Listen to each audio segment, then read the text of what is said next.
Saudara sekalian, maka sebagai bagian terakhir dari kuliah ini, maka pemerintah nampaknya perlu mempertimbangkan ya kebijakan kriminal yang lebih ramping, agile.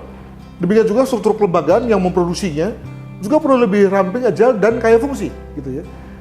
Agar tadi tidak muncul hal-hal yang kita khawatirkan di depan, di mana pihak-pihak yang menjadi pelaku atau target malah kemudian lebih bisa berubah, lebih adaptif, dan akibatnya berada di depan aparat beberapa langkah ke depan. Untuk itu maka dalam rangka studi ini bisa kita membuat satu desain pertama terkait dengan kebijakan pola kelembagaan yang bisa dihasilkan, yakni desain yang menggabungkan atau membentuk satu kelembagaan di mana memiliki satu tugas fungsi mengurusi mulai dari kekerasan, terorisme, narkotika, pencucian uang, dan penyelundupan senjata. Jadi desain ini desain ini merupakan tusi di mana kelembagaan tersebut itu memiliki akses pada 5 hal ini. Apakah mungkin? Tentu saja mungkin. Ada juga kemudian desain kedua yang lebih bernuansa teror ya, di bernuansa siber, di mana lewat kelembagaan ini lembaga tersebut itu yang tadi saya katakan lebih mengedepankan konteks siber teror itu memiliki akses, kemampuan, kompetensi dalam rangka menangani pencurian data, kejahatan siber, teror, pencucian uang, dan aktivitas dark web. Ya, jadi dengan kata lain dia tidak hanya sekedar ngurusi narkotika, tidak hanya sekedar ngurusi teror, tidak hanya sekedar ngurusi pencucian uang, tapi tadi mengurusi terkait dengan siklusnya dan juga keterlibatan dari berbagai kejahatan tersebut secara sinergis. Lalu juga ada lagi desain yang ketiga yang lebih luas lagi adalah lembaga yang memiliki kemampuan penanganan narkotika maksudnya, vice, siber, dan teror sekaligus. Jadi ada empat kemampuan dasar yang dimilikinya, di mana dengan begitu dia mampu untuk melakukan satu intersepsi, pencegahan, dan represi terkait dengan berbagai hal, mulai dari pencucian uang, narkotika, kejahatan siber, macam-macam ya, dikejar semua, pornografi, demikian juga prostitusi. Sekali lagi dengan satu asumsi bahwa teror itu perlu duit ya, dan duit itu tidak datang dari donasi, tapi diperoleh dari berbagai hal. Siber dalam hal ini menjadi satu media yang bagus untuk kemudian orang bisa mencuci uangnya secara baik. Nah, tapi siber juga kan ada sumbernya. Sumbernya dari mana? Dari vice dan dari narkotika. Nah, ini sekedar mau mengatakan bahwa kita tidak boleh melihat suatu kejahatan dari hanya kejahatan generik saja, tapi haruslah berbasis pada polanya.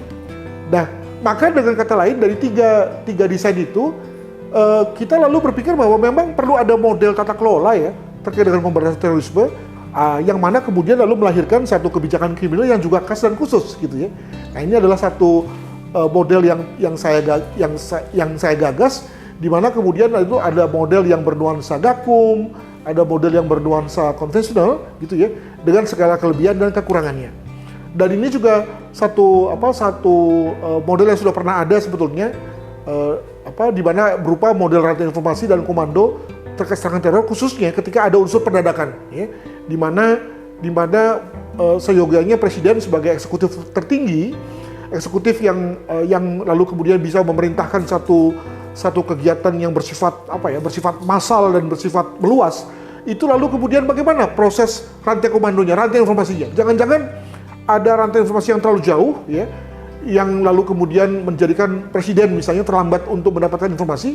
Nah, inilah lalu kemudian kembali pada gunanya kita untuk memformulasi ulang tata kelola tadi, agar kemudian tidak terlalu banyak labirin seperti ini ya, yang lalu membuat pola pengambilan keputusannya menjadi lama ya, sudah lama, nggak tepat pula gitu ya. Alhasil kemudian kita butuh satu model rantai informasi yang lebih streamline ya dan ramping gitu. Nah, untuk itu maka juga muncul yang kita sebut sebagai SERM, Synergetic Emergency Response Mechanism, mekanisme respons yang bersifat darurat dan sinergi, ya, di mana kemudian dengan sekali bereaksi, maka sebetulnya ada berbagai pihak yang langsung bergerak, ya, dan langsung bisa mempersiapkan diri.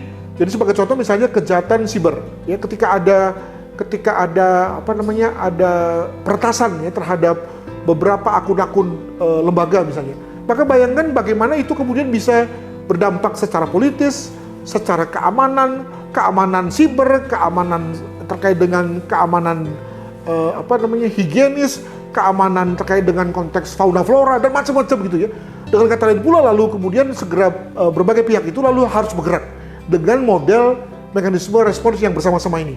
Nah, jadi dengan kata lain pula bukan hanya dari segi desain operasionalnya juga berubah, bahkan sampai pada desain respons yang bersifat darurat pun juga perlu ada perubahan agar kemudian kita bisa menghasilkan satu pola respon yang juga adekuat ya dalam rangka menanggulangi berbagai ancaman yang juga makin berubah. Nah, demikian saudara sekalian akhir daripada kuliah kita akhiri, semoga menjadi cukup jelas tentang berbagai dimensi dari aspek kebijakan kriminal dan juga bagaimana itu kemudian mengejawantah, diaplikasikan serta membawa dampak perubahan pada masyarakat pada umumnya. Demikian, terima kasih. Bye-bye.